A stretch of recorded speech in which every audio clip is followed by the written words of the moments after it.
The Angry Chicken is a production of amove.tv. Check out amove TV for more podcasts covering Blizzard games. And for more of Jocelyn's gaming podcasts, visit josplays.com. The Angry Chicken is brought to you by our legendary patrons over at patreon.com/TAC. Time's up. Let's do this. Legendary! You face Jaraxxus. You smell like a leper gnome. I knew it. So hot. A podcast about Hearthstone and Battlegrounds. Wait, what's Battlegrounds? I'll explain later. Just keep going. This is The Angry Chicken! Greetings and welcome everyone. This is indeed The Angry Chicken, as our refreshed intro and Ben Brode had to say. Hi everyone, I'm Garrett. I miss Brode. I miss him too. I'm Garrett. I'm here as always with Jocelyn. Jocelyn, how are you on this fine Wednesday that is happening post the release of Scholomance Academy? Scholomance Joce is a happy Joce, Garrett. I am so stoked. I've been having so much fun in Hearthstone, even though I've been playing Degenerate Druid and everyone hates me. Ooh, I hate you too. Unless you brick. That deck can brick. Oh my God, so bad. That deck can brick so bad. But, Joce, you're my friend. And I respect you dearly. When it doesn't brick, you are the bastard of the universe. I know. Or should I say the university? One extreme. It's one extreme or the other. Like, there really is no in between with that deck. Either I am getting +4/+4 to everything on turn 5, or I am just getting nowhere and dying so fast. That's my experience with the deck too. And I kind of moved off it pretty quick. I got bored with it really fast. I was just like, it kind of like wants to do one pretty specific thing all the time. And when that doesn't happen, this is being reductive. But for me, I feel like I kind of figured it out really quick, and it just kind of is like, it's not really my jam. Outside of drawing cards, you get to draw a lot of cards, and that's one of the bars that I like to jump over to have a good time in Hearthstone is drawing cards. So I'm not completely putting it out the pasture just yet, but like I played it, learned it, and then I was like, I'm going back to Paladin. Get out. It's so good. Oh my God. It finally... I played a lot of Paladin too. Like I am down with the Pally. You're right. It is very, very good. I just hate that you called it Paladank, and I just can't allow that to stand. Yeah, I mean, obvi. So, this is going to be a lot more of it, Joce. You better make peace with your Paladank overlords, because there's going to be a lot more of it on this episode, because Paladin is the best class in the game right now, according to statistics over on HS Replay, according to our friends over there, and they don't lie to us. They don't lie to us. Ever. Except when I checked stats like 3 days after Scholomance launched, and it was like, Paladin has an 80% win rate against Druid. And I was just like, that's a bold-faced lie. But that's also early stats. So whatever the case is, Joce, it's early. We'll see. You're ask me this question again when the next expansion comes, like on our pre-expansion episode for the final expansion of 2020. But my gut reaction after almost a week with this expansion, almost a week, yeah. Is that Scholomance Academy is my favorite expansion in the history of Hearthstone. It does some really cool things. I think almost every class is doing crazy fun busted stuff, which actually makes me happy, because every class that I've gone to play, I've had a good time, which that isn't really the case in any previous expansion that I can remember. Also, I've not run into any demon hunters, so it's like they don't exist for me anymore, and I love it. Like, more of that. Let's do it. I've been having an even better experience than you in regards to Demon Hunter, which is running into them at a decent amount and winning almost every time. That would also feel pretty good. Yeah, I lost the 2 in a row, and I think it's the only time I've lost to Demon Hunter since the expansion dropped, and both times I had lousy hands. Which I was talking to our good friend Ridiculous Hat, and I was telling him like, boy, if there's one thing I think that the Paladin deck and the Druid deck have in common, it's that they can like really draw backwards. They can draw in their deck in the absolute wrong order. And he goes, hey, this deck, this expansion gave us a term for that. It's called a Polkhelt hand. Poke it hand. Poke it. You want to just keep calling it poke it? Yeah, poke it. Yeah, you're gonna stick with that. Mm-hmm. Moving on. Yeah, I'm having a great time. Obviously, I have, without a doubt, spent the most time with Paladin. But I did spend my first few days hopping around quite a bit, and I'm with you. I feel the same way. I like pretty much every deck that I played. Honestly, Druid was probably the one that I was just like, I think I'm bored with this, and moved on relatively quickly. I only need a few more Druid wins. Like, I think I need around 50 wins to hit my 500 with Druid. So I'm kind of just like, this is a pretty straightforward deck that I'm not really, bending my brain to play, and it'll get me there. So that's just, I've decided that I really wanted to just kind of like focus on goals that weren't ladder oriented instead. So like focus on my number of wins and stuff, focus on, learning a new deck or a new archetype or whatever, like making my focus in the game and how I measure my progress totally outside of ladder, because I just don't really like that system. It doesn't gel with me in the way that I like to get rewarded, I guess. So yeah, I basically just don't think about the numbers on ladder, and I don't think about my rank, and I just go in and I play games, and I've been having a lot more fun because I'm moving towards like other rewards within the existing system. So that's kind of why I'm jamming Druid right now, is I'm just like, you know what? I just want to get my golden hero power. I want to get all my wins. Like, let's go. Awesome. Well, there's no wrong way to play. Yeah. It's what I'm trying to get across. The mantra that I want to spread. Yeah. You are not your Hearthstone rank. Literally, the way the new one works is Yeah. stars. You are your stars. You are your stars. I Yeah, am exactly. my stars. Sorry, Oh, man. I couldn't help it. Yeah, I tried the new Face Hunter that's running like Adorable Infestation, which I have a feeling you probably did too, because it runs Adorable Infestation. Right? Adorable is in the card name. I love those little dudes reading books. Yeah, it also runs Tour Guide, which like I was like, yeah, it's cool. Refresh your hero power. I don't think it'll seat. Never mind. Hunter is extremely aggro.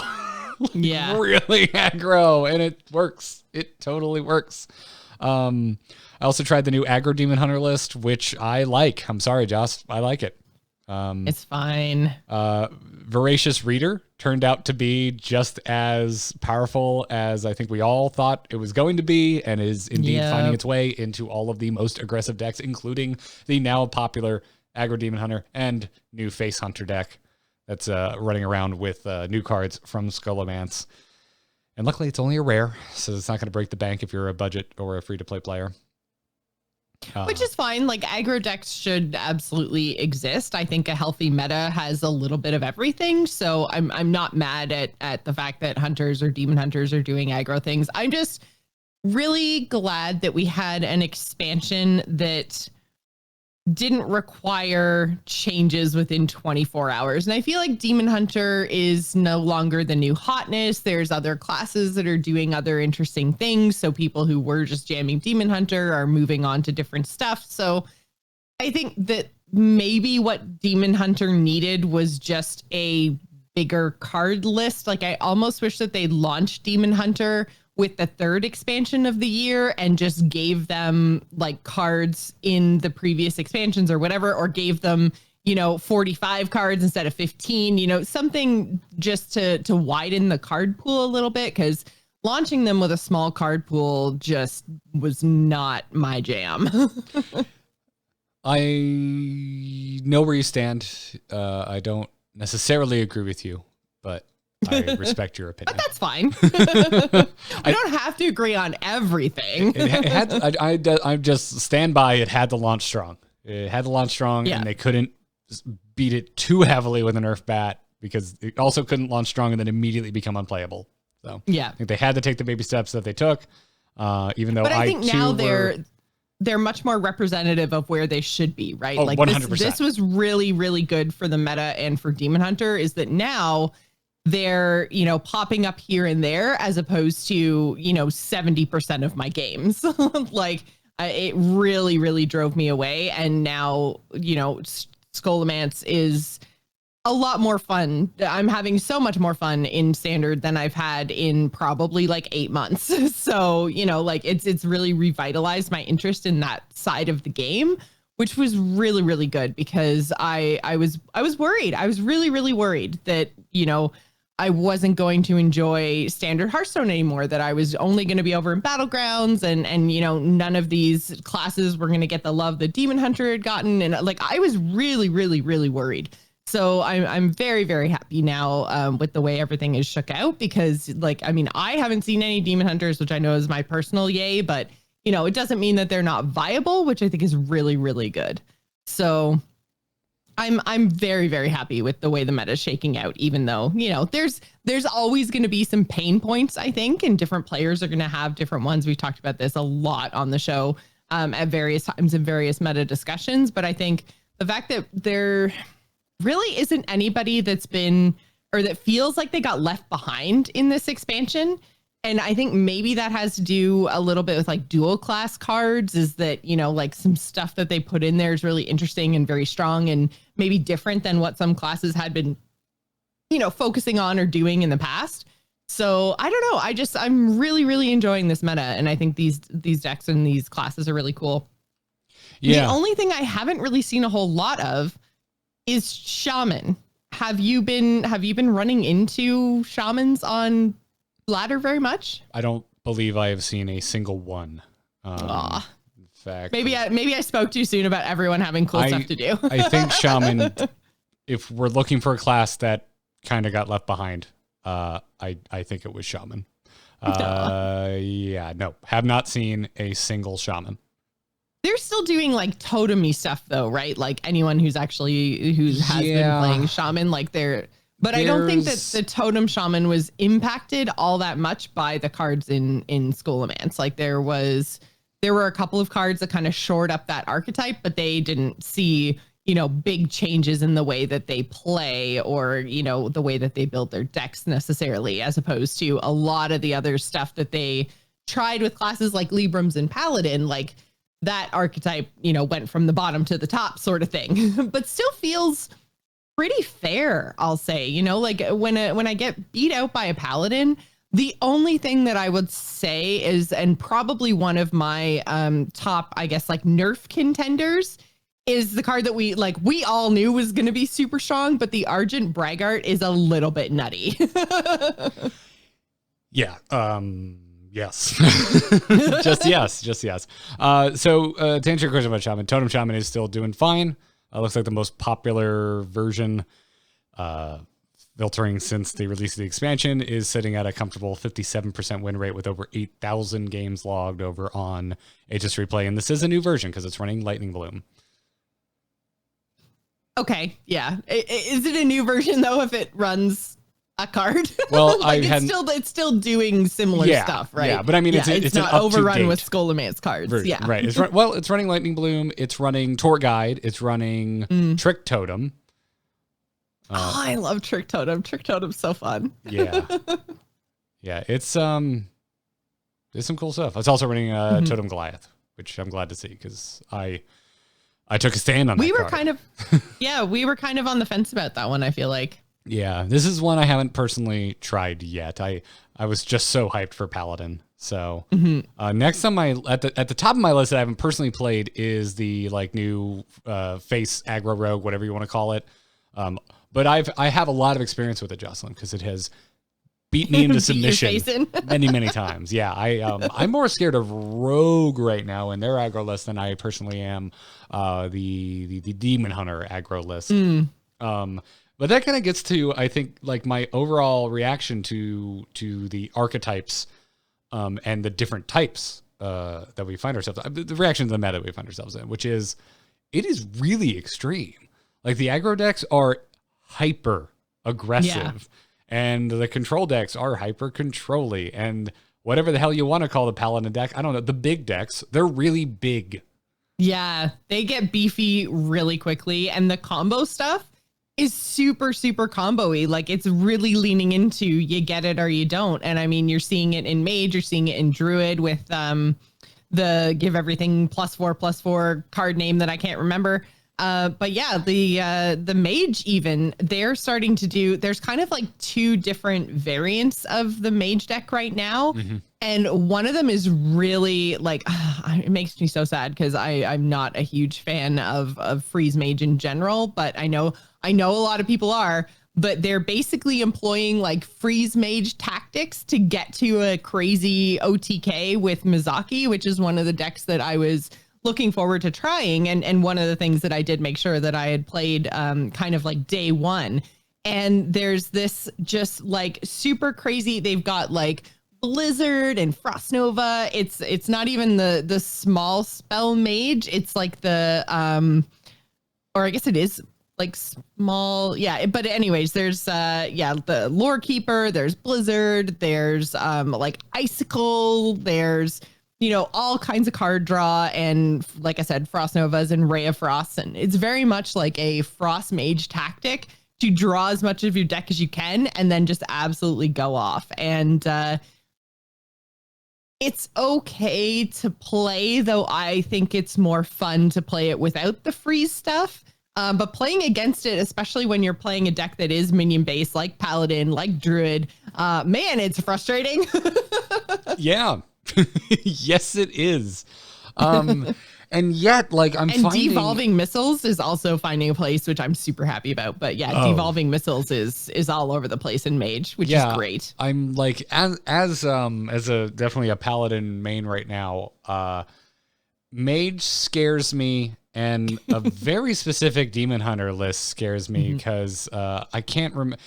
Chat room, help me out. What is the new minion that silences the minion it attacks into for Demon Hunter? Because I can't. I can't remember off the top of my head either, but I remember being worried about that. Mage Hunter, says chat room. Okay, yeah. The 2/3 for 3 with Rush whenever this attacks a minion, silence it. Okay, so this is not a particularly popular Demon Hunter list, but it is the control variant, and it is running this card. I have seen it once. Maybe I've seen more control Demon Hunters and I just couldn't tell because they all kind of open the same way. I guess, this doesn't have as many low drops now. I'm actually looking at the deck list here. But so my first 4 days with the current crop of Libram Paladin really led me into a F it, no one's running silence, so why worry mindset. So at first, my only real concern with going in on my buffs were rogues and sap, because the most popular aggro variant version of rogue right now runs 2 on sap.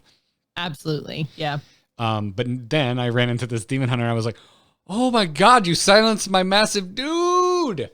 That's no good. Now what? Yeah. Yeah.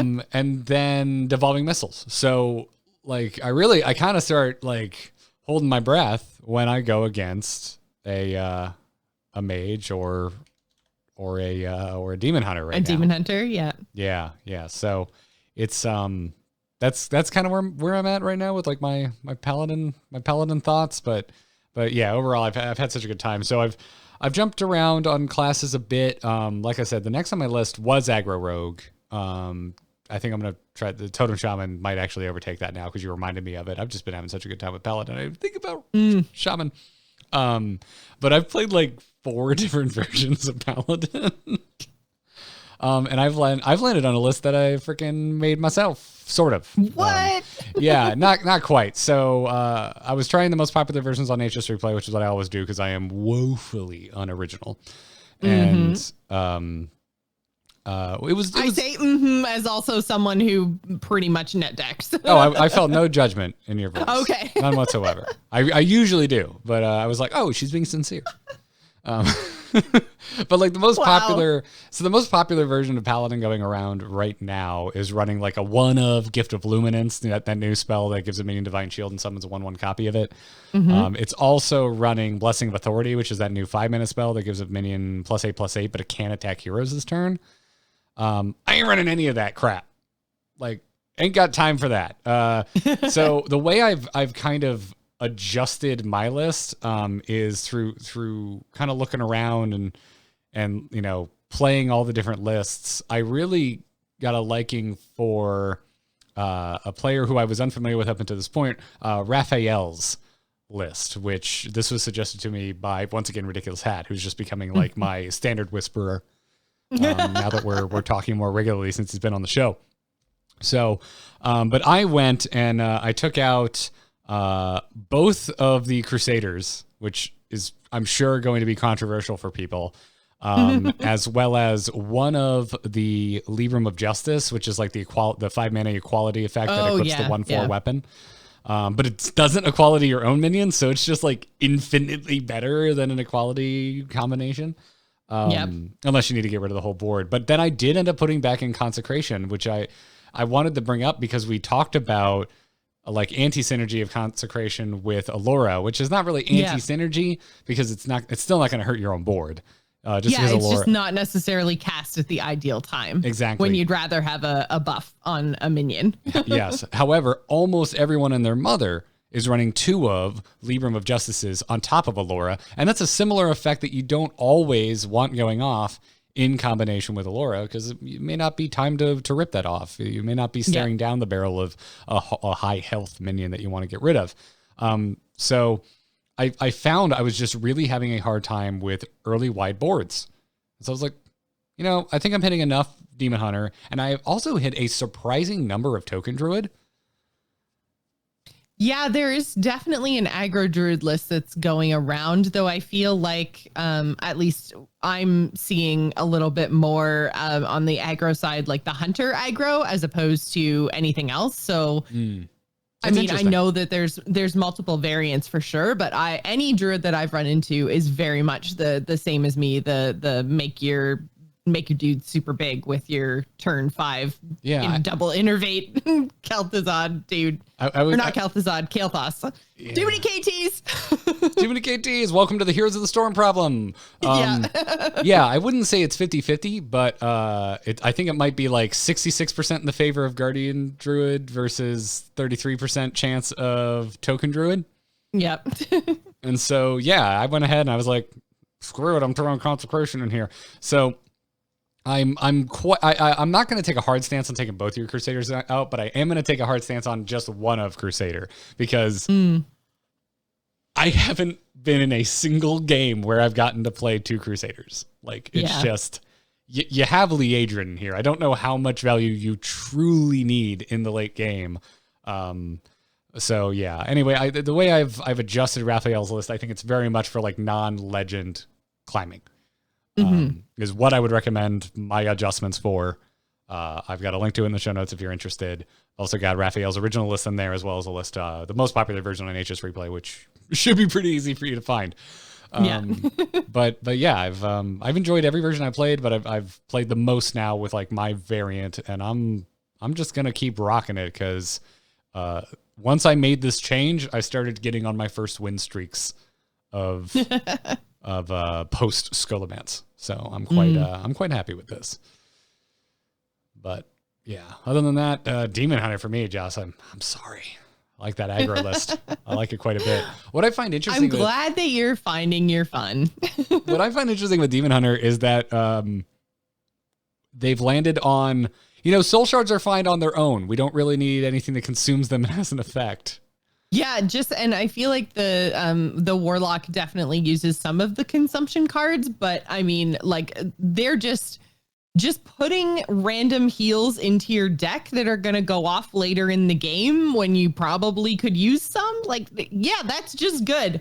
Shocker. Go figure. Yeah. yeah. It's very interesting. That's not to say that none of them are. The control Demon Hunter I ran into was running the minion that consumes a soul shard and does 3 damage to the enemy board, which was really effective, as a matter of fact, because I had one of those like amazing openings that you dream of as a paladin where you find both of your 1/3s and your first day of school gives you an additional 1/3. So I had like 3 1/3s on the board. They were multiple of them were like buffed up, and then they were just like gone. damn, I thought I actually had this one, but it turned out I was against that control variant. It was quite the surprise. And that's kind of been my overall experience, is just like right when I start to feel that I have a handle, that I see a class and I'm like, I know what you're playing, I run into a surprise. I run into a different version. And then I head over to look up decks and find out what it is and what its game plan is. And I just, I may have only played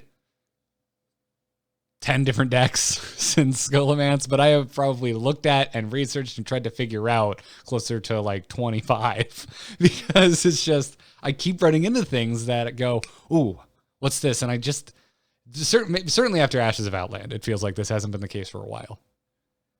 Yeah, I think this is the first time in quite a while that it feels like the meta has taken a very long time to shake out. Like, I don't know if it's because Demon Hunter was just so strong in Ashes or what, but I feel like because there are so many interesting and viable ways to play that are sometimes even like crossing archetypes, not architects, crossing archetypes, where, like, even you look at like Druid and you've got aggro or you've got big dudes, and like Demon Hunter, there's control and aggro versions, and Mage is doing combo things, and Rogue is super aggro but maybe not, and Priest is still around doing kind of big resi dudes but also random Galakron things because that's still happening. Like there's so many things out there right now that and everybody's got powerful things. Like I think there are more decks on the HS Replay meta report than I can ever remember like making the cut as like, this is an archetype people are playing. It's everything. Every class has multiple ways to play with varying levels of success, but multiple ways to play. And I think that a lot of the lower win rate decks aren't necessarily bad decks. It's just that they're a little bit more complicated. And that's, always going to have an impact on, like when you're looking at stats across all ranks and stuff, like that's always going to be the case with complicated decks, is they're going to have lower win rates. But I think when you play them correctly, they're really, really good. So, I mean, and it even varies based on like where you are in the ladder more so than I remember it varying for a really long time. Like I have yet to see a Bomb Warrior, but apparently that's like the go-to deck when you're playing on like in the legend ranks on Legend Ladder. And it's like not playing anything really new. Like there's, I think, 2 new cards, the Troublemaker, which is really cool. That's the dude that summons the 3/3s at the end of your turn. So yeah, they're playing Troublemaker, and I think they're playing one more card from Scholomance. So nothing crazy new, but just, old stuff is still viable, which is awesome. So yeah, I'm really happy with the meta. I'm happy that most classes get to do super fun things and have multiple ways to play. Like this meta to me feels really good. Yeah. Yeah. I even went out and took like unchanged Highlander Dragon Hunter out for a spin, like not a single new card in it, just because I was like, oh, of all the Highlander decks, this is my favorite. I just want to see how it stacks up because I heard it was doing well and I had a great time. And then I went and looked at stats, and sure enough, it's hanging with the new hotness. Yeah. So. I picture you like your poor little dragon hunter, like up in the top corner, like untouched for a week. And you're just like, it's okay, bae. I didn't forget about you. I got you. Let's go party on ladder. My non-Highlander Dragon Hunter is the only deck I didn't delete because it's the deck I've stuck with for the longest, I think. Possibly. Yeah, you've been playing Dragon Hunter forever. Possibly ever. I think this might be the archetype I have stuck with the longest. But yeah. Whatever the case. Yeah. So please just punch. I can't wait to play more. It's really drugged me away from Battlegrounds, which I was a little, actually, to be honest, I was very skeptical it was going to do because I really like Battlegrounds. I like what it does. I was already on board for freaking auto battlers. I was playing auto chess long before they even announced Battlegrounds. So it was. I was like, I don't know. I feel like I've lived through just about every meta there is to live through, Jocelyn, and. Well, they did it. And then Scholomance happened. And then Scholomance happened. It is great. So, yeah, we'll be talking a lot more Scholomance as we go along. There was, however, a survey that caused some stirs in a massive AMA that we also need to get to today. Before we do that, let's thank everyone supporting us over at patreon.com/TAMA. Do you like what we're doing, folks? You like tuning in to the Angry Chicken every week, getting caught up on Hearthstone news, maybe learning a trick or two? I almost said a trip. How do you learn a trip? I don't know, man, but I've been doing it my whole life. Same. I'm super klutzy. That is a mood. That is a mood. But if you like us and you want to support what we're doing, check out patreon.com/TAC. You'll get access to an ad-free version of the feed, our patron-only Discord, and some other perks. So go check it out. And to some of our more recent patrons, thank you to Tog Nick or TOG Nick. You know, I figured it was TOG Nick, but you know, it you could do you, be Garrett. TOGN Ick. Ooh. I mean, I didn't even consider that. if we're assuming all capital letters are initials, then, or Toganic. Toganic is how I'm going to pronounce that. Matthew Conker. I hope Conker is your last name. That is the coolest last name ever. And simply Aaron. You've heard first of his name, now Aaron of his name. Or hers. Yeah. Thank you for the support, Aaron everybody. is the Madonna of our patrons. I can't wait to meet the prince of our patrons. Well, thank you very much for the support, everybody. Patreon.com/TAC. Go check it out. And speaking of that ad-free feed, we have a sponsor to thank on today's episode. MeUndies is back sponsoring this episode of The Angry Chicken. They want to talk to you about your underwear. Seriously, they've got some feelings, they've got some opinions, and they want to have a chat. They want everyone to know that they just want you to feel comfy as heck with the freedom to express yourselves. And that's why they make the world's softest undies in classic colors and fun prints like dinos and surfboards. Like whatever you put on every day, they want you to be comfortable and to be you. So go check out, like, why wouldn't you want the softest underwear covering your bum, covered in dinosaurs? Because Jocelyn, My bum's covered in hearts right now. if you're watching the video version, I today got some dinosaurs to cover my bum in. Came in the mail just today. Look at this. Oh, it's green. And I have a green screen. Yeah, it's green. I didn't think this through. So, it's fine. Don't worry about it. It's still, I promise it's a wonderful print. And it's the same micromodal fabric that you've probably heard us talk about being so super soft. Listen, it has to be soft because we're talking about our underwear publicly. So you know it has to be good. I'm there. I'm there, by the way, Joss. I did a big purge of like all my old and busted underwear because I have enough MeUndies. I don't need them anymore. Don't need them anymore. It's fantastic. So listen to me and my dino butt, everybody. Go check out MeUndies.com/TAC.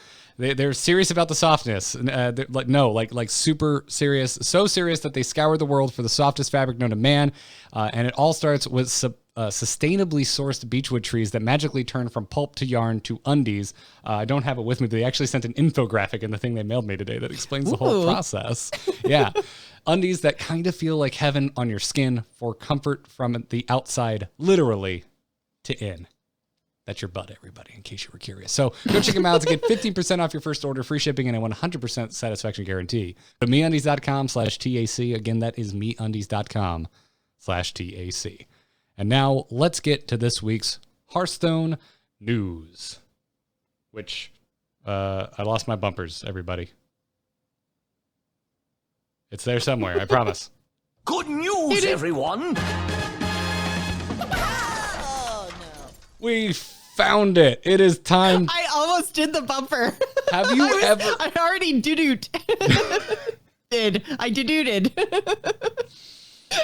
If you can find out Sorry, a way to Garrett. spell that, we can make it the title for today's episode. Jocelyn, have you ever been so excited to talk about a survey? We've covered these surveys in the past, and this one made the internet explode. So, I am excited to talk about it because, I know that it's going to be, or the subject matter of the survey is very different, I think, than what a lot of Hearthstone players may potentially be familiar with. So, guys, it might be a little bit scary, but I've played other games, and consistently play other games that have implemented things like this. So I think I'm looking forward to having a chat about what battle passes mean and look like and how they can be implemented well versus, pretty much terribly. And yeah, I want everyone to just not freak out. Just calm down, guys. We can do this. We can make it through. Calm down. It'll be okay. Well, if you hear thunder, I would like to ask Florida to calm down, because that's happening is now. Florida going off right now? Yep. Once again, it is happening like every day, sometime between 4:30 and 6:30, and so it just made it in. So stream, if we disappear, God was done with this episode.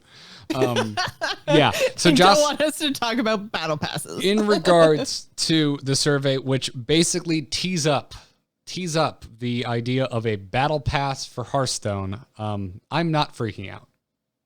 Good. I am kind of legitimately down with this idea. Yeah, and so that's the camp that I fall into as well. I think that when it comes to battle passes, like I said, essentially the idea, if you guys aren't familiar with the battle pass, is that in general, it is a reward system set up over a set period of time, usually like sometimes they're month to month, but usually it's longer than that. As far as the Hearthstone survey led us to believe, it's looking like the Hearthstone timeline is going to be approximately 4 months or one expansion cycle, which makes sense. So they are essentially a reward system spread out over a few months that has one essentially free set of rewards that you earn by playing the game, and then another set of rewards that you earn at the same time as you earn the free ones. But if you pay, it's like extra. So they give you extra rewards if you pay for the premium version of the battle pass. So everyone, as long as you're playing the game, earns some rewards, but you earn more if you pay for it. And in general, battle passes are most successful when you pay less money than you would normally for the rewards that you're going to get within that battle pass. So the game that I play very regularly and that I pay for the battle pass in is Dead by Daylight. You guys have probably heard me talk about Dead by Daylight a lot. It is one of my very most favorite games that I play multiple times a week at a competitive level. I love it. And it has a battle pass. It's another one that's kind of like newly implemented, I guess. It hasn't been around super, super long. It's been, I guess, like 3 iterations of them, and they last for 70 days. And so you're looking at, about 2.5 months for the Dead by Daylight version. And I think that there's some things in battle passes that are done well, some things that aren't done well, but in general, I don't think battle passes are a bad thing. I think that one of the biggest criticisms of Hearthstone over its just entire existence has been the rewards aren't enough. We don't earn enough. We play so much, but we get so little back, please give us more. And they've done that a lot with everything that they've implemented over the past couple of years. They are rewarding us more now than they ever have in the past. And this, to me, this battle pass system, even just the free version, the free track from, I guess, was this spreadsheet that they linked in the Out of Cards article, was that a leak or was that in the survey? I am unaware because they don't post complete screenshots of the survey, and I did not receive a survey myself. Right. I didn't get a survey either. But yeah, so basically the spreadsheet of rewards, there's a few flags in here for me as somebody who's played other games and bought into battle passes. And the first thing is that the premium rewards end halfway through, which makes me think that this is, first of all, a leak and second of all, incomplete. But again, I don't know. So that's kind of a flag for me because, I want my rewards to go the whole way through. And there's 2 ways of looking at this, because you can either look at it like they're front loading the premium rewards. So if you get the premium pass, then you hit all your rewards and you don't necessarily have to continue all the way to level 100 or more to get the value out of your money. But the other thing for me, which is a really big flag on that spreadsheet for rewards, is that the levels of the battle pass have increasing XP amounts. That is a huge, huge flag to me. And I feel like they've done that to incentivize the premium pass because you're getting that XP boost built into those rewards. But that is really detrimental to people in the free version. I think that an ideal battle pass rewards you equally for every level. So for instance, in Dead by Daylight, again, this is the game and the battle pass that I'm most familiar with and that I think gets a lot of things right. You need 10 fragments for every level, and every single level across all 70 days with all 70 levels of the battle pass costs you the same amount of fragments. You can earn fragments in a whole bunch of different ways, but every single level of the battle pass is the same. It doesn't get any harder to earn the rewards as you move up in the battle pass. And I think that's really, really key. There's nothing that feels worse, and Blizzard, it does this across all their games. It really turned me off of Overwatch, among other things, but making you work a whole lot harder the more you play the game feels like you're being negatively impacted by being an active player. Like that never feels good. It reminds me of tactics by cell phone providers and cable companies of, if you're new, you get all the cool stuff, but you've been with us for 5 years. Stuff. Sorry, bud. Sorry, you're paying like double for that HBO. Yeah, I can understand that. I haven't even thought about that. The only battle pass I've really interfaced with is Call of Duty. I weirdly, which is another Activision property. Yeah, so that's a really good comparison. Warzone. I really like it, but I have no idea. If you ask me, like, does it ramp up? I'm gonna go with probably, because that game isn't perfect outside of the game. It's like playing the game for a minute. I love it. Everything else is a little rough around the edges. Call of Duty Modern Warfare. But yeah, that's pretty much it. But overall, I like battle passes. They're fine. You know what? Never mind. I did play with Apex as well. Which again, I preferred to loot boxes big time. Or as a way to at least earn loot boxes, or in this case, card packs. So I don't know. Everything on paper here, even if it does, I don't know. I'm not sure how much I care about it ramping up. It depends on like how much XP they give us, I guess. Well, and how quickly we accrue it.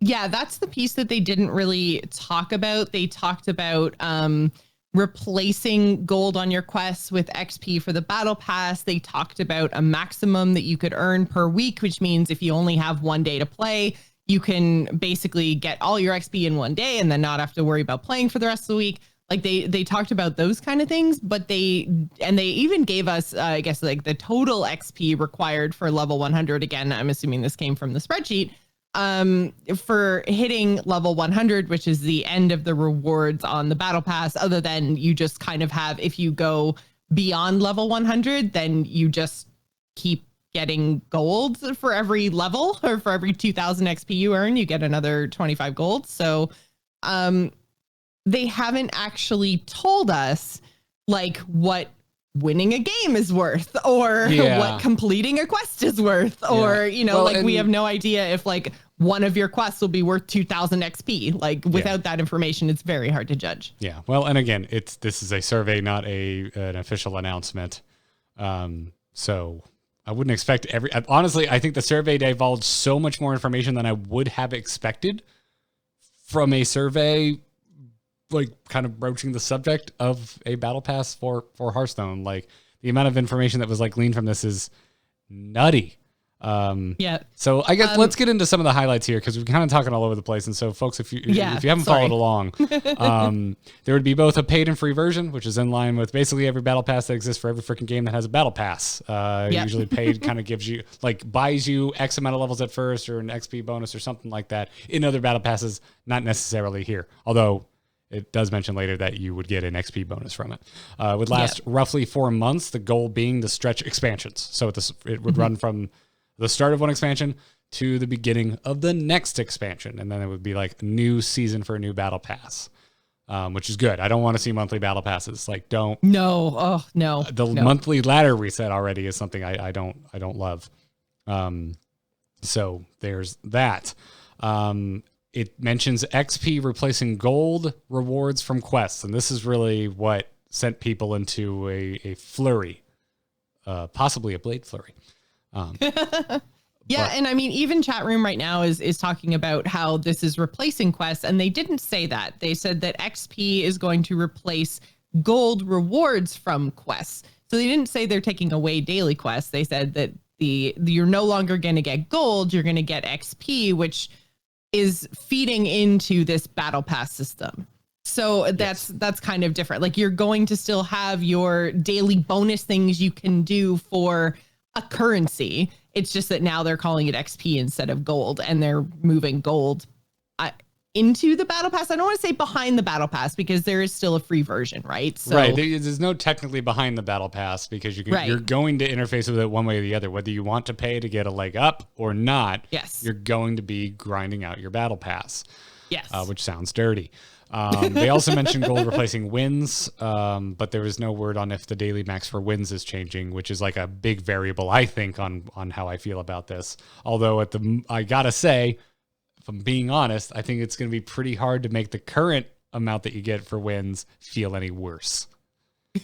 Yeah, the amount that you get for wins is quite small. And the other thing that I find kind of interesting about just the idea of earning XP is that means that you could potentially be earning for more than just, wins in a day and your quests, like if I'm going in and playing the game in whatever mode I want, because that's also been a criticism levied since the release of Battlegrounds, right? Is that Battlegrounds are not rewarding at all.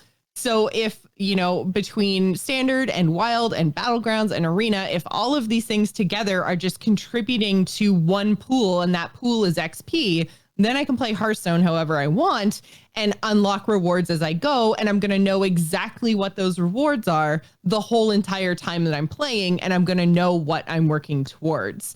And I think that, because I think I've seen a couple comments in chat room as well about, not wanting to track and not wanting to do this and that. And the other thing about, this is overwhelming. It's too much rewards, blah, blah, blah. Wins for gold and daily quests are easy. The way, at least it's implemented in Dead by Daylight, is yes, you can go and look at the whole entire battle pass and everything that you get for all 70 levels.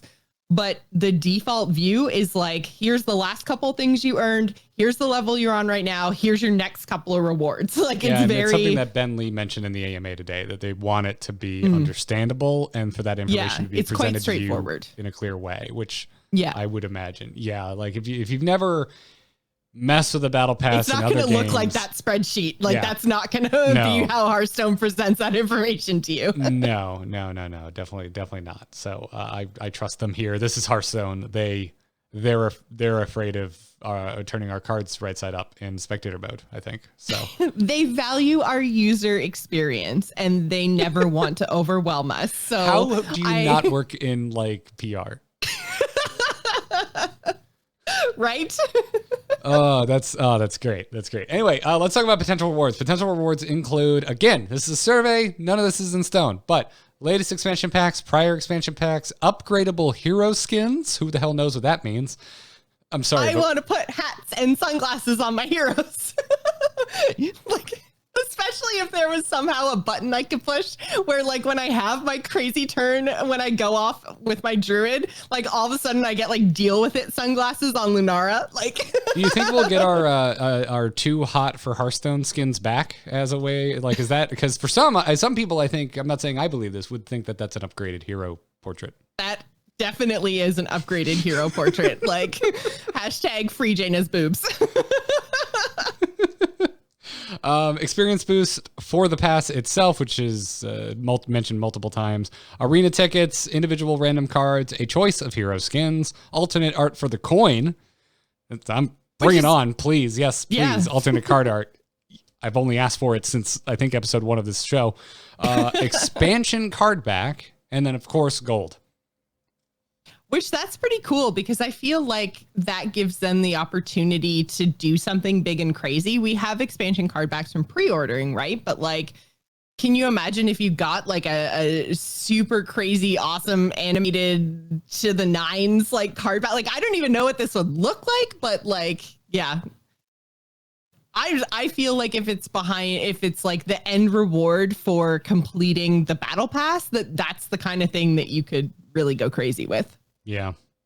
Yeah. And then talking about paid bonuses, it mentions one non-disenchantable golden legendary, which places like Hearthstone and out of cards, and I also agree with this, say that would make them lean towards it's a unique legendary, not random, much like other golden cards that have been gifted to us in the past that we can't disenchant. Like ETC. Yes, like ETC.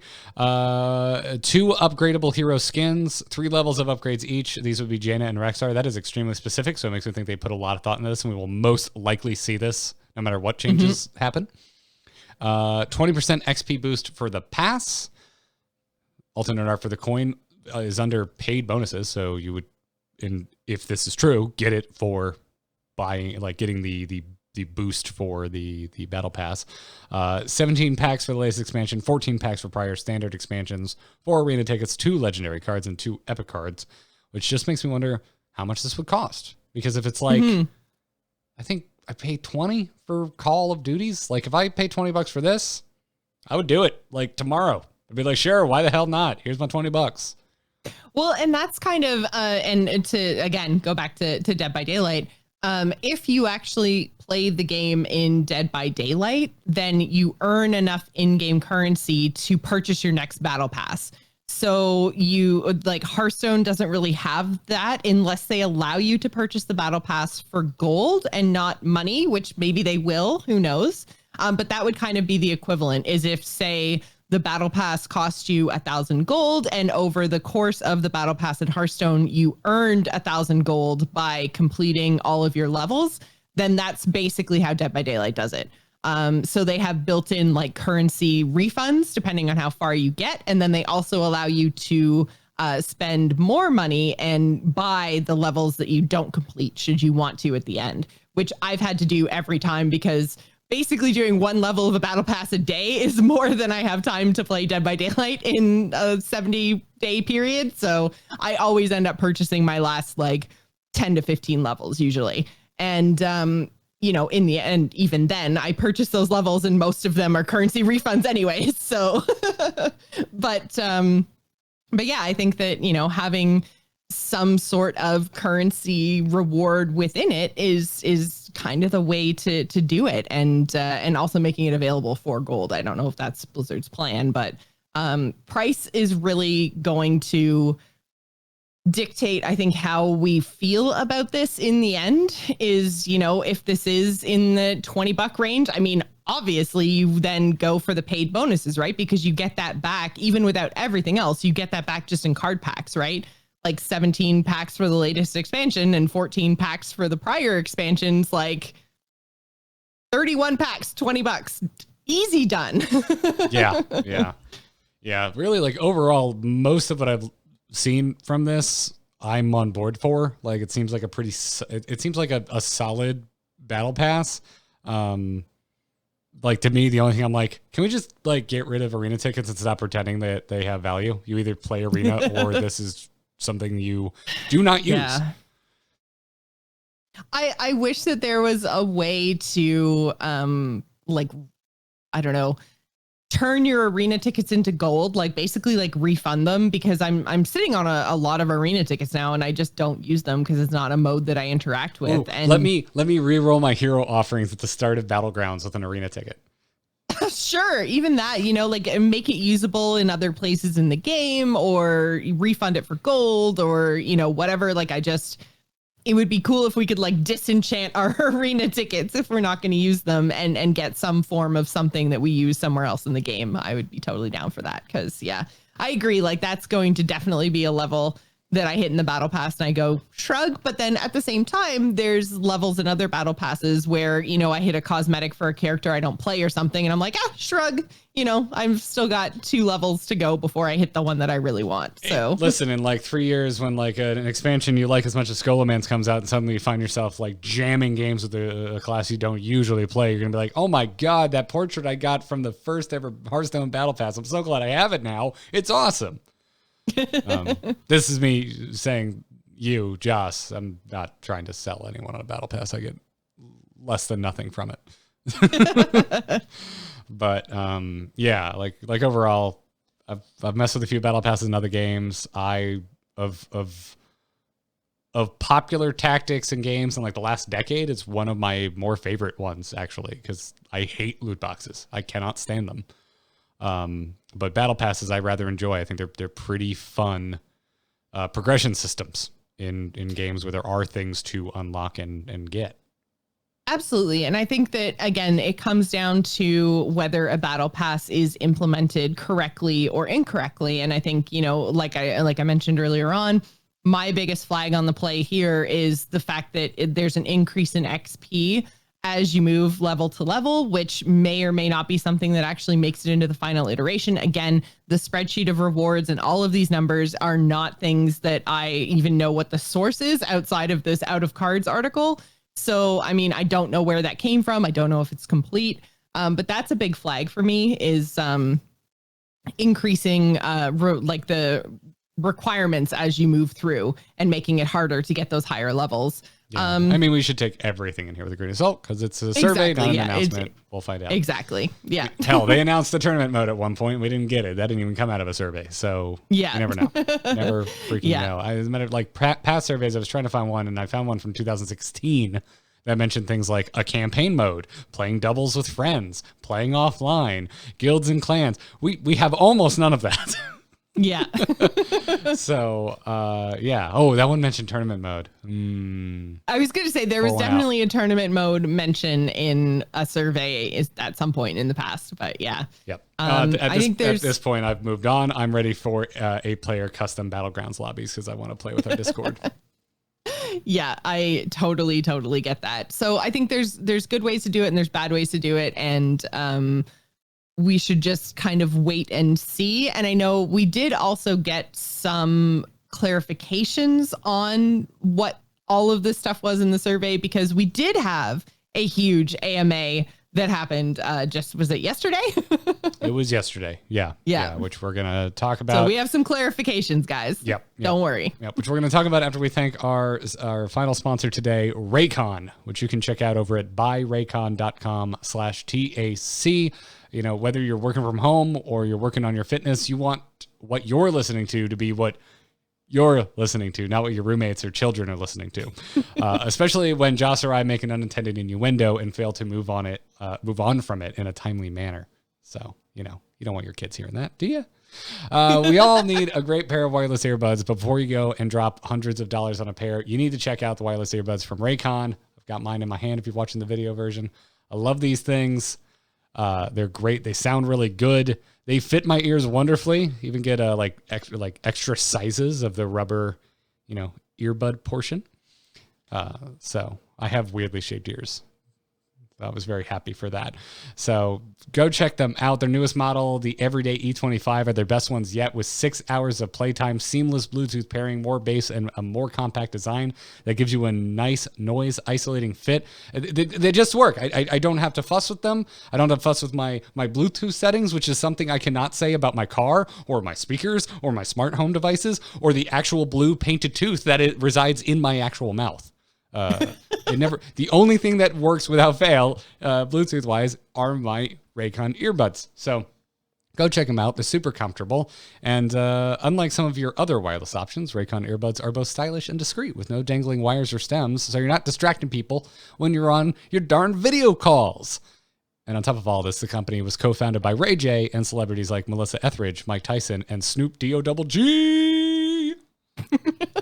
So go check them out. Now is the time to get the latest and greatest from Raycon, and you're going to get 15% off your order at buyraycon.com/TAC. That is buyraycon.com/TAC for 15% off Raycon wireless earbuds. Thank them for the support, and we thank you for going to buyraycon.com/TAC. Go check them out. And now let's talk about the AMA and get right back into Battle Pass discussion, because you were going to say Battlegrounds. almost. We are going to get to some Battlegrounds talk because there was Battlegrounds stuff in the AMA, but they didn't. I would have assumed, if you asked me, hey, this survey went out about battle passes and everyone's going crazy, do you think they'll comment about it in the AMA. I would have said, nah, they're going to pretend like it doesn't exist because it's not a major announcement. It's on a blog post somewhere. It's in a survey that some random players got. But I was wrong because we got a novella from Ben Lee in response to concerns specifically about the Battle Pass system replacing the gold rewards that we currently get from completing daily quests. And you should definitely go read the response in full because I'm not going to do it here. It's far too much to read, and I also don't want to inflect incorrectly in Ben Lee's tone. So, but Ben opened up basically defending the past year of Hearthstone, mentioning that the team had made it easier and more affordable than ever for players to acquire an awesome card collection, including making the game more friendly to our free-to-play players. That end part was a quote there, which I agree with. It's just a fact.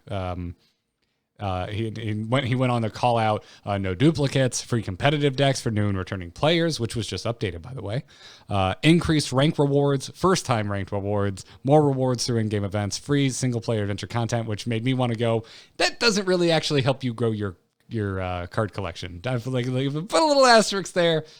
I was gonna say, yeah, the free option didn't actually give us cards, right? So the most recent one for Ashes of Outland gave you a gold Kael'thas if you completed the hardest difficulty, but if you were an active Hearthstone player, you already had regular Kael'thas. So yeah, that was the only asterisk I would put there. But Ben, he makes a good point. They did add a lot. So and basically his point in this post was if this system as is does hit the game, and it does XP replaces gold is what we're earning from things like daily quests, it is not meant for us to be receiving less than we were receiving before that change.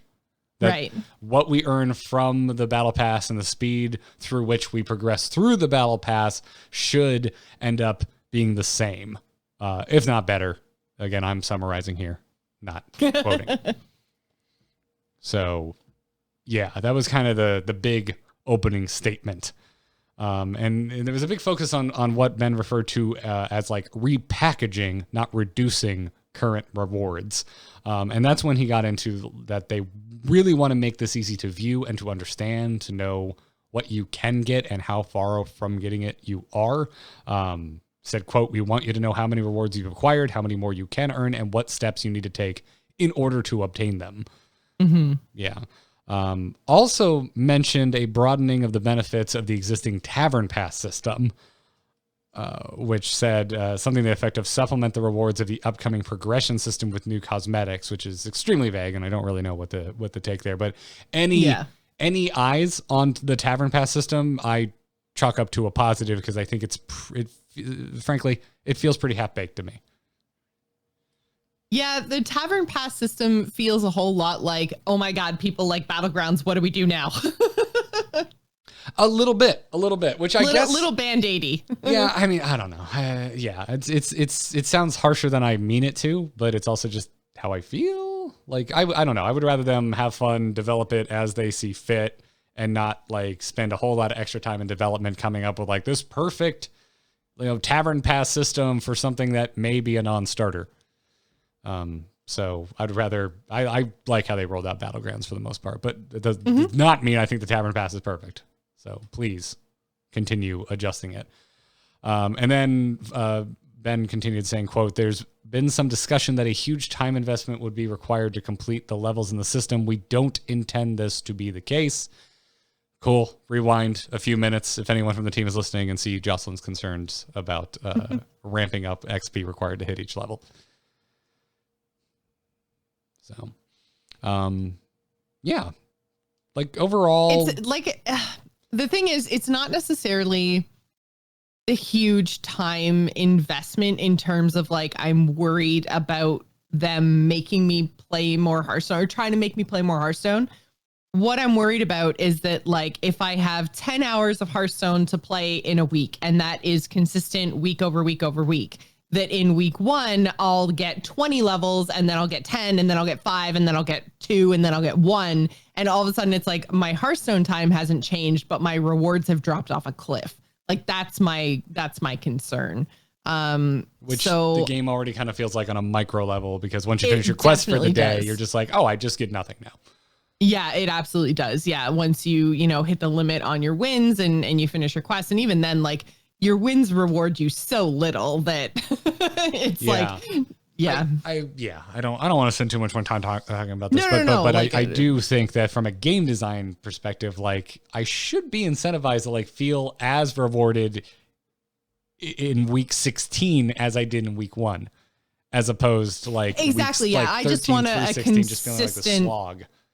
Yeah. I want a consistent reward experience through the entire pass. I want to feel like I'm logging in and doing the same stuff and getting the same level of rewards. Like, I don't want them to, I don't know, like, treat me with kid gloves in the first couple weeks and be like, please keep playing our game, have all the things. And then, thank God it's week 3 and you're still here. All right. Yeah, we got nothing left. The reward chest is empty. Like, sorry. Yeah, exactly.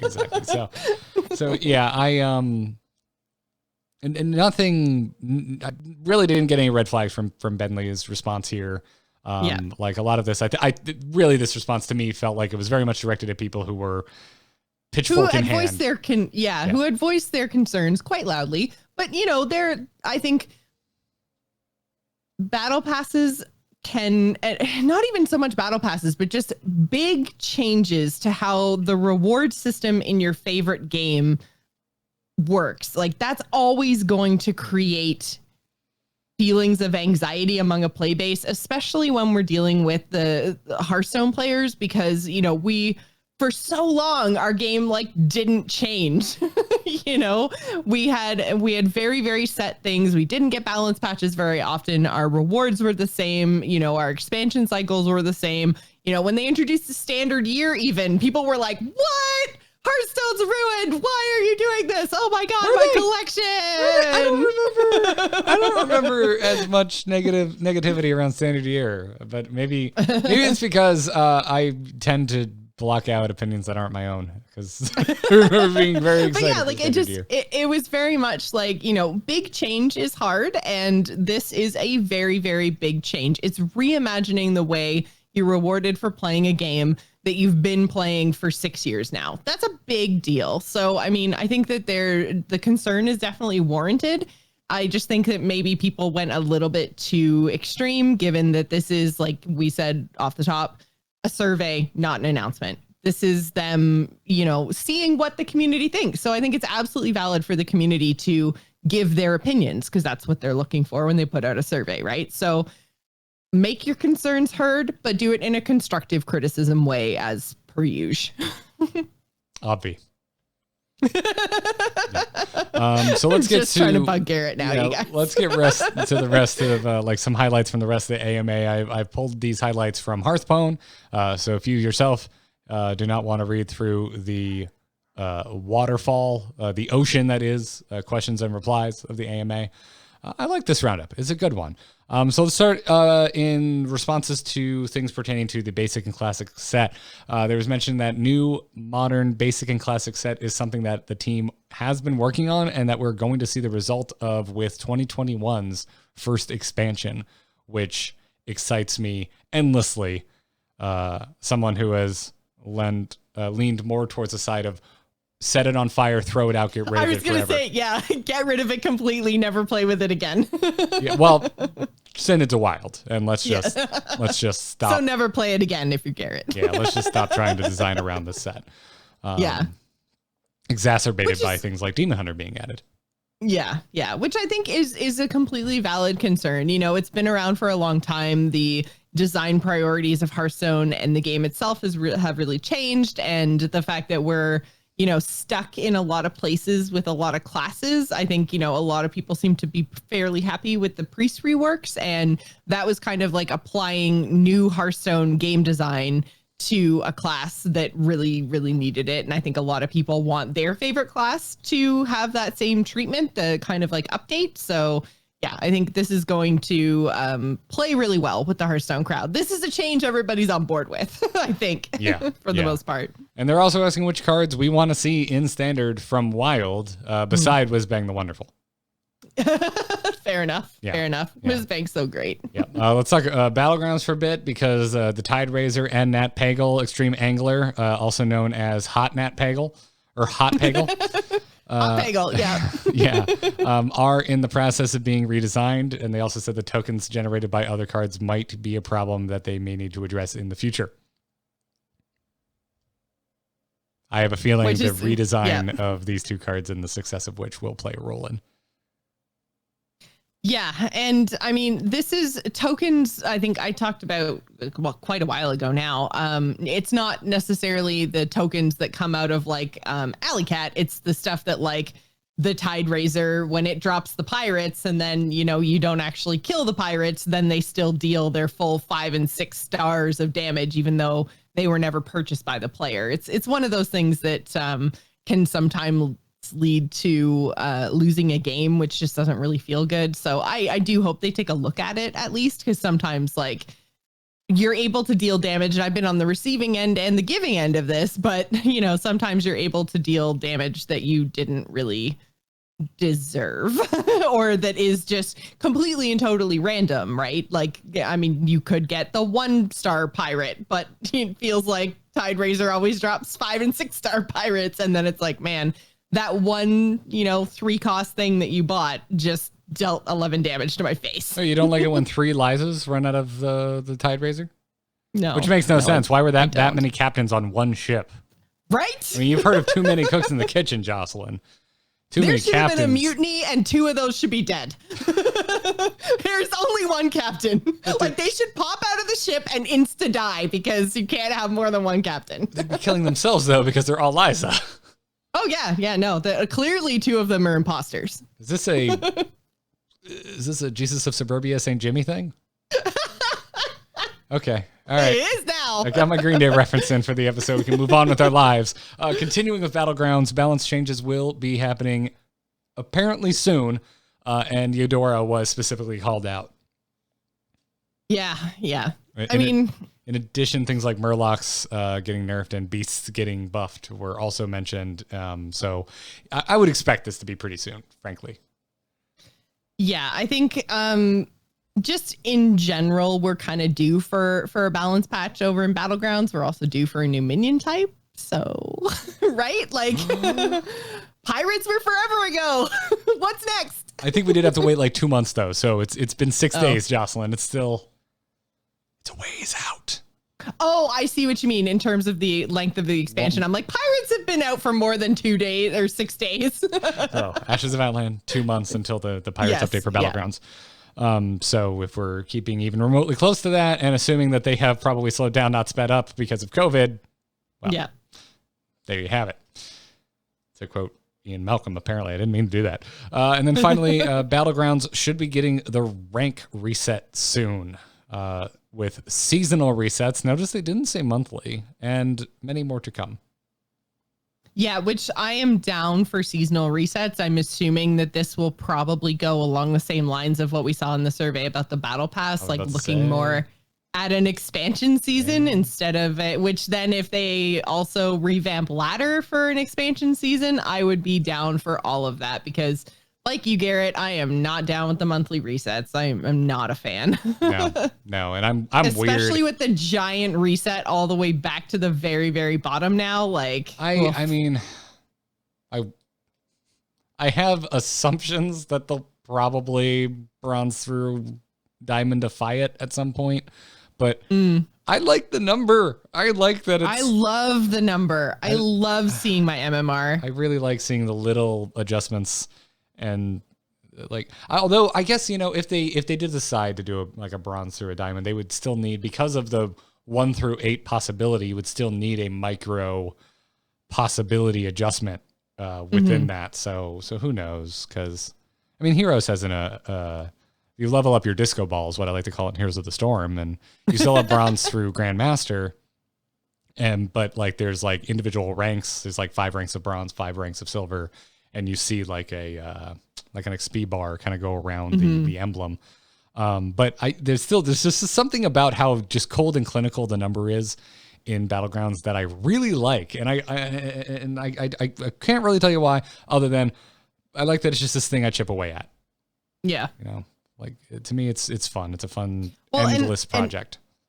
The thing about Battlegrounds with the 8-player lobbies does allow it to be a little bit more granular than you could potentially get in Constructed, in that, you know, you can see all those little micro changes, and it matters like whether you win or lose, which is, you know, a 4 rank difference. So you can kind of like win big or win small, and lose big or lose small. And I think those different little changes are what makes that number in that MMR so rewarding. So yeah, we'll see. I mean, they said that they're going to reset the rank. So, I mean, we're going to go back.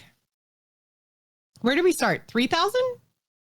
4,000? 5,000. 4,000. We didn't start at 5. 4,000. No, we definitely didn't start 4. Okay, Started yeah. 4. I don't know, Justin. It's been so long since I've been there. Oh, come on. You've started new accounts. You're just trying to flex right now. On my new account, it's been a very long time since I've been there. On my Smurf account hasn't seen 4,000 since I started it. Yeah. That's because I'm 1,028, you new piece of shit. No, I'm catching up to my main account actually relatively quickly. No, I was doing an impression of someone who was like finding the joke there, because you could go, had I left it there, you could have gone in the other the opposite. Yeah. No, I'm But not see, judging I'm anyone. nice, and also I know you're good at Battlegrounds, so I never even crossed my mind that you'd be under 4,000. I'm okay. All right. There's 1,100 plus players out there. I'm not up in that echelon. That's like calling. It's like the issue in the car community of calling a car fast. It's like whoa. Like hold on. There's a really big. To some people, fast is over 1,000 horsepower. Just take the compliment, Garrett. Yeah, I'm just saying. I would call myself capable. Yeah, see, chat room said Garrett's toxic to himself. Come on. Thank you, Manny. Thank you. Anyways, so I'm pretty excited about all of that. I'm not stoked about rank reset, but like it has to happen. I feel like it's just an inevitability because this is the way games are designed. Yeah, even though I don't necessarily agree with this, I like that it's just this number that's always there that we've been chipping away at. I kind of dig it. Well, and it sounds like, you know, a reset is just, you know, putting it back to, you know, like we are still technically in beta. I think at least I was always expecting a reset to happen, probably alongside like an actual official like launch of the mode, like whatever that looked like. And we are getting that kind of, I guess, maybe. Like they haven't announced that they're gonna like launch Battlegrounds, but I mean they gotta take the beta tag off eventually, right? Eventually, but it could wait a while. I just assumed it would happen at the same time. Played Heroes, I think, for over a year with a Tech Alpha badge on it. So, you know. Well, yeah, that's true. Wouldn't be the first time Blizzard kept a badge on something for a long time. Fair enough. Not the best news on the arena front. They said that their main focus is on developing new game modes while keeping arena in a stable place. Which, I mean, they've done a lot in arena to make it a little bit more dynamic and interesting, from, you know, like altering the cards that are available to you. And, you know, like it's not just sitting there. I think it's not stale, it's stable. And I think that that's better than abandoned. Yes, you know, like they may not be focusing on it, but I think that their attitude towards it, at least, is that it's in a good place, so we don't need to mess with it anymore, basically. I mean, you could also say like that standard is in a stable place, like they're not, or wild is in a stable place. Like those are all things that they're not actively messing with how the core of the game mode works. We're getting new expansions, but like, you know, arena's getting new expansions too, because they play with all those same cards as well. So I don't know. You can definitely like doomsday this for sure and be like, arena's dead, they don't care anymore. But like, yeah, stable is not the same as stale. And although, again, I'm not an arena player. So if you are an arena player, like, don't take offense. Feel free to write in through our email or our Discord and let us know what it's like playing arena and how this announcement makes you feel. Like, I don't want to speak for you, but to me, saying like, we're happy where arena is, that's great. It's been a while, probably because we don't cover it, because neither of us play it, because I think it's a little too stable. Which is to say boring and samey. But when we do hear from arena players, it's usually them going, we never get anything cool and new. And yeah, so that's the feeling I get, because it's the feedback that we get from our listeners. And so when I hear, our focus is on things that aren't arena, it's hard to want to throw a party based on fair enough. Yeah, I can see how this wouldn't be exciting. Yeah, it's just like, and I guess like I want folks to understand the positive light where this is coming from, which is Hearthstone in general has been a big surprise and done some really great things in the past year. I said last year at the end of it that 2019 was the best year for Hearthstone ever, and I think we're on track for 2020 to top it. But it's not really because of adjustments to arena. Like, it's been pretty. To me, I think they've been playing it really safe over there. And the risks and new innovations have happened basically everywhere else. But set rotations are coming back, which is something we do hear from arena players they want back. They even gave it a month, December. So expect set rotations to return to the mode in December. And if you want some more nitty gritty, there were talks there about the difficulties with things like buckets and why they're going to be moving away from that. So yeah, go check that out. As far as balance changes for Constructed, with the next card rotation to Wild, they said that we're going to see quite a few nerf reverts from Rise of Shadows, Tombs of Terror, and Descent of Dragons. They also that whole standard year, basically, right? Year of the Dragon, they're going back on, which is cool. And they also pointed out that they want to revert nerfs for some cards that are currently in Wild already. Wouldn't be the first time that they did this. I still think that's cool when they do it. Oh yeah, no, I absolutely love that, because I mean, the whole idea of Wild is that you're supposed to be able to pull off some big crazy things. I mean, we just had questions about that, right? Like, what would we like to see? What decks would we like to play over in Wild that, were powerful back in the day, but no longer live up to the power level of all the new stuff that's come out since. So like, maybe should have their nerfs reverted, because again, they're not over in standard competitive Hearthstone. So yeah, do it. Put them all back. Make them all powerful. Go crazy. Go wild even. You want to get nuts? Let's get nuts. I want to get nuts. They did, however, also talk about buffs and said that they're trickier to get right. So in the future, they'd rather see buffs to correct classes and get them in line with others instead of trying to make drastic changes, specifically pointing out Luna's Pocket Galaxy as an example, which I'm of two minds. I really like what they did with Paladin in Ashes of Outland, for example. Like, clearly it didn't hit the mark that they were hoping for with Libram, and it worked. It took a really long time, but right at the tail end of Ashes of Outland, Libram became a competitive ladder climbing deck. And now it's insane. But at the same time, Luna's Pocket Galaxy is one of the most extreme examples that they did have to revert, but a lot of the other changes I liked. I liked the buffs to a lot of the cards that ended up seeing play. So I would just say, maybe don't write it off entirely, but I like where they're at right now. So I'm not this isn't the kind of thing where I'm like, no, this is the wrong decision. How dare you go back on this immediately? It's not where I'm at. Well, it's pretty much the same thinking that they've applied across the board for all of Hearthstone's existence, right? Like, when we got buffs, that was a huge deal. And the reason that we always get nerfs instead of buffs, or I guess not always, but the vast majority of card changes in Hearthstone are nerfs as opposed to buffs, is because they are really hard.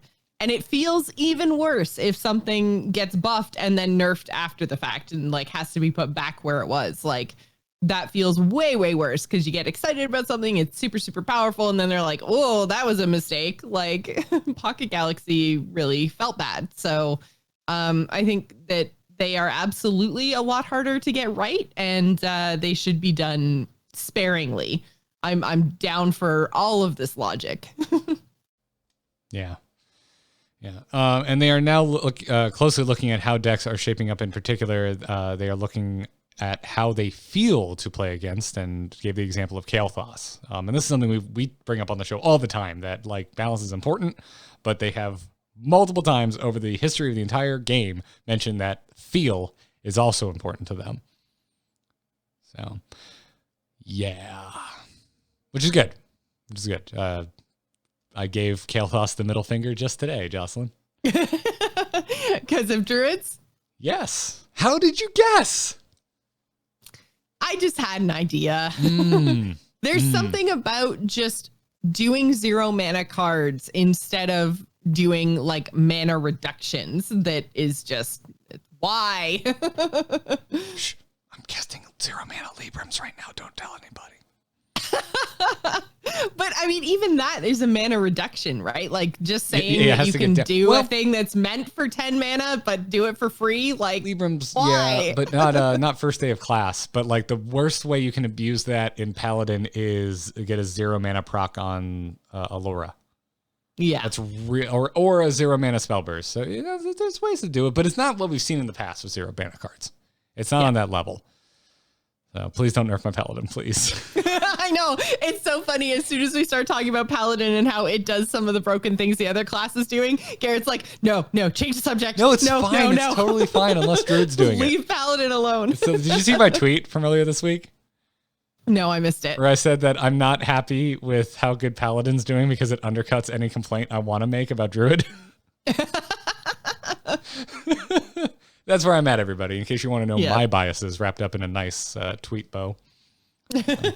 As far as Scholomance Academy is concerned, they said that if dual class cards were to become a staple in Hearthstone, they'd get printed in a lower amount than we saw in Scholomance Academy. To that I say, boo! I think they're so successful and so interesting that I want to see dual class cards from now on. Which Would you like to constantly keep seeing the same pairings, or did you want them like mixed up? I don't care. Like priest mage. I want them to have the freedom to design cards the way they see fit. Fair enough. I like the way that they did dual classes, to be honest. I feel like most of the pairings are quite well done. I guess to anyone on Team 5 listening, my answer to that question is whatever is easier for you to keep making dual class cards. If it's easier to stick with the pairings you've already made, go for it. If it's easier to say, I'd rather make dual class as they feel appropriate with classes as I think of them than go that route. Unfortunately, they did also follow it up with there are no plans right now on printing more dual class cards, which is really unfortunate because I was hoping that I'm in the same headspace as you. I'm really enjoying dual class cards. I think a lot of them are really well designed. I love that they're finding the common ground between classes as opposed to just saying, hey, you get this thing and you get this thing and all the classes feel the same now. I think they did a really good job and I want to see them kind of continue down that line. I was hoping this would be very much like Discover was, that it just became a thing they printed in every set. Like, you get all of your individual class cards, but also here's a bunch of dual class every set. It's part of what drew me to Battlegrounds so much is because the standard was feeling very samey to me even when expansions hit, because it's like, oh look, 40 more Discover cards. Yeah. Like I love Discover. There's a reason they stuck with it. It is a very good mechanic, but also like card design started feeling stale, and then Scholomance hit. I'm like, whoo! All right, this feels fresh. Like I am so high on dual class cards right now. Like I am feeling so positive about it that I would rather neutral cards become a rare thing. Like give me 10 to 20 a set and the rest like just make dual class pairings. Yeah. Or even go back to tri-class if you want. Like the idea of manipulating and sharing class design strategy across multiple classes, I find so much more exciting and refreshing than the idea of like a neutral, for example. But like this is me taking my current enjoyment to the maximum. So again, come back to me at the end of the expansion, see how I feel. Yeah. But yeah. And then finally, they talked about upgrading cards to their golden version is something that they want to do in the future, but they're focused on doing, quote, big things right now. So that would be a nice quality of life thing. Yeah, we have Battlegrounds right now, and they've promised us a new game mode at some point this year. So, I mean, I'm down with them focusing on bigger things, but that would, quality of life. There's definitely still a checklist. Mm-hmm. And then they have a list of smaller features that they are gradually adding to the game. The upcoming feature will be the ability to flip through pages in the collection manager using a scroll wheel. Oh, please. Yes. That sounds great. Get rid of those new card distinctions every single time. And then finally, I wish there was like an equivalent of like mark all as red, like you do on your emails, but with your new cards, like just, I don't need them highlighted. I just opened my packs, like mark all as red. Check. Mark all as seen. Yeah. Yep. And then finally, during the recent AMA, Redditor Kula asked, quote, "Are you planning anything that has to do with the undeads from World of Warcraft?" To which game director Ben Lee replied, and I quote, "My son, the day you were born, the very forests of Lordaeron whispered the name Arthas.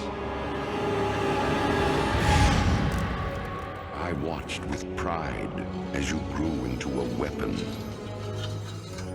of righteousness.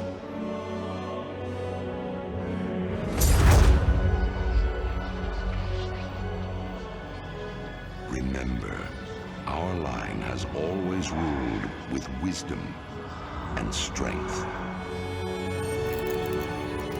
And I know you will show restraint when exercising your great power.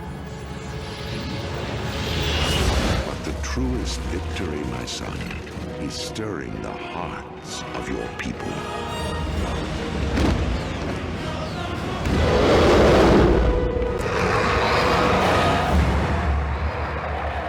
I tell you this, for when my days have come to an end, you shall be king."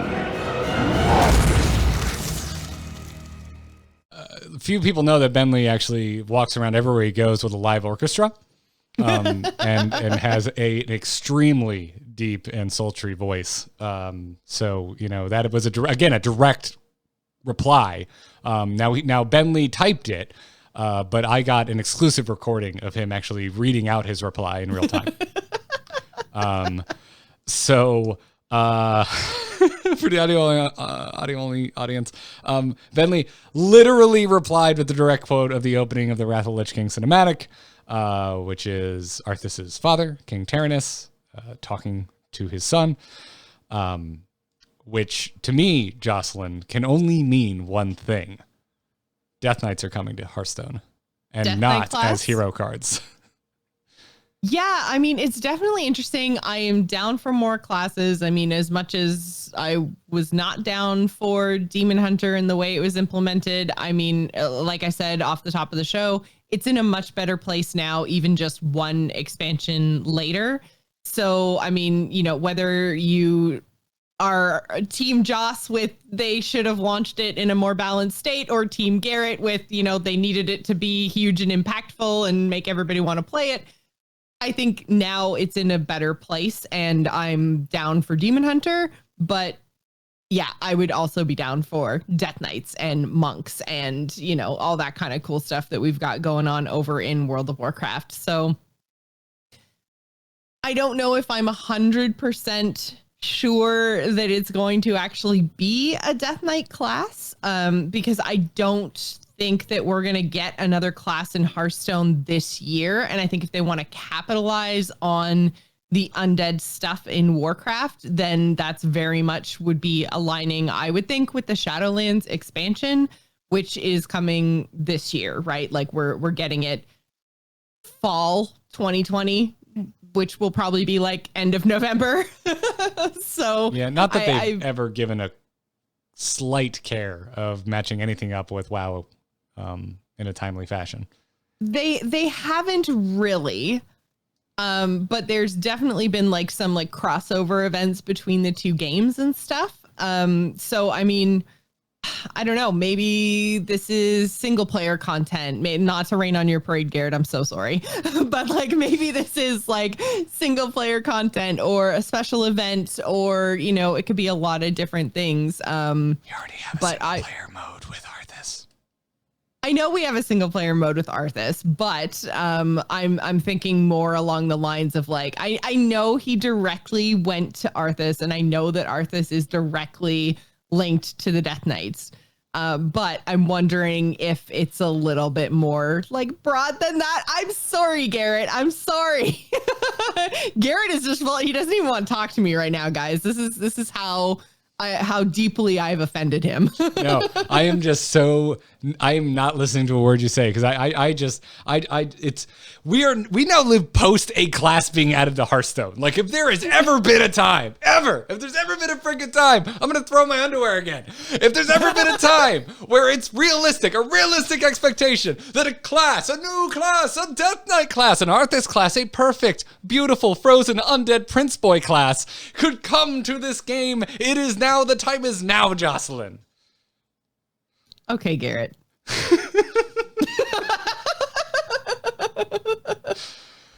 I'm just saying, maybe temper your expectations a little bit. That's all. But I mean, maybe Demon Hunter, it can be done. They've done it. It can absolutely. I would be very sad if the only thing that ever came to Hearthstone in terms of a new class was Demon Hunters. They are the most recent addition to Warcraft. They're okay. And I think that if we go down the road of getting all the Warcraft classes in Hearthstone, that would be super cool. I would also like to see Hearthstone do their own thing, like an innkeeper or a bard. Like, what would a class look like if we designed them more down that vein and just went crazy and completely out of the box? Like, yes, after we get a Death Knight, we're allowed to do that. Okay, fair enough. We're allowed to do that after I get Arthas as a class, not just as a pretty boy. Skin for Paladin. Then yes. Just so we all know, then audio only audience, so you know too, that if Arthas was actually in some kind of punk band and did a concert, Garrett would 100% throw his underwear on stage. That's what we just witnessed. I'm not sure I've ever once seen underwear thrown on stage at a punk show. Well, I just know punk is what you're into, but I've been to many a Backstreet Boy concert. There's stuff on stage. Chat room is doing a callback to our emo/goth conversation from a few weeks ago. They're trying to figure out if Arthas is emo or goth. And honestly, like I don't even want to have this conversation again because it happened on stream again. So I still don't understand. It pains me to admit this. I think Arthas might be butt rock. You know what? I think Arthas listens to Five Finger Death Punch is the point I'm trying to make. I think Arthas might actually have a Five Finger Death Punch playlist. And yeah. I don't even know what that is. Then your ears are in a better state. But yeah, so Death Knight class, maybe. I'd be down. Please and thank you. That's all Garrett has to say. Just please. That's all I have. At any other point in Hearthstone's history, I would have been like, whatever. I'm sure it won't be that exciting. But we got Demon Hunters. Like the proof is in the overpowered green fell pudding. Ew. I don't want to eat that. When Demon Hunters make pudding, Jocelyn, it's just kind of like not very well mixed powdery solution in a bowl because it is not prepared. And that's our show this week, everyone. We are supported by our lovely patrons over at patreon.com/TAC. If you like our show, despite my terrible Demon Hunter jokes, and you still want to support us, head on over there, patreon.com/TAC. It's an opt-in subscription. Whatever works for you helps us out. So go check it out. Get access to our Discord, the ad-free feed, other perks as well. Huge thanks to our Patreon producers, Declan H. and Cheesy Bob. You should check out the Patreon if you want to be a producer yourself. Everything else, amove.tv. You want to catch old episodes, you're catching up on stuff, head on over to youtube.com/amovetv if you want to see things like my Battlegrounds game that I did commentary over last week. That's up over there as well. It was a Bigglesworth game. You should check it out. But before we go, Jocelyn, where can people find you? You can find me on Twitter and Twitch. I'm at Joce Plays. That's JOCE Plays. And if you want links to everything I do, go and head on over to joceplays.com. You can find me on Twitter at Garrett Art. This podcast and every single other one that I produce, which means everything except the instance, can be found at amove.tv. We'll have a new Into the Nexus for tomorrow. Should have a new WoW killer next week. We brought it back just in time for Taliesin to start moving and have limited stream time. And, well, I don't blame him. I would want to pay my bills too. So, yeah. But pre-patch Jocelyn. Pre-patch on the PTR. There's so much peas. Yeah, it's pretty nuts. Pretty nuts that the pre-patch is on the PTR. There you go. There's your alliteration for today, everybody. That's going to wrap it up for this episode of The Angry Chicken. Until next week, job's done. Job's done. That's a show. I smell something delicious. Oh, I think Katie is making kimchi fried rice tonight. Ooh, fancy. She hasn't done it before. I'm very excited. She was like, would you want to try kimchi fried rice? And I believe I answered with some sort of expletive followed by the word yes. So, chat room, you were rad. Thanks for keeping things civil during the Battle Pass discussion. I know there's a lot of emotions, a lot of strong opinions going around. A lot of questions. And in my opinion, more answers than I would have expected from a survey, but still questions nonetheless. Yeah, thanks for hanging, everybody. That's going to wrap it up. Yeah, let's Battle Pass, I guess.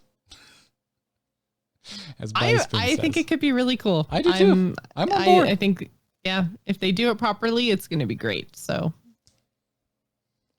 Garrett, why does my game auto select pure Paladin every time I play? I don't even like Paladin. It's your subconscious, Archimediate. It's your subconscious just going, I know what's best.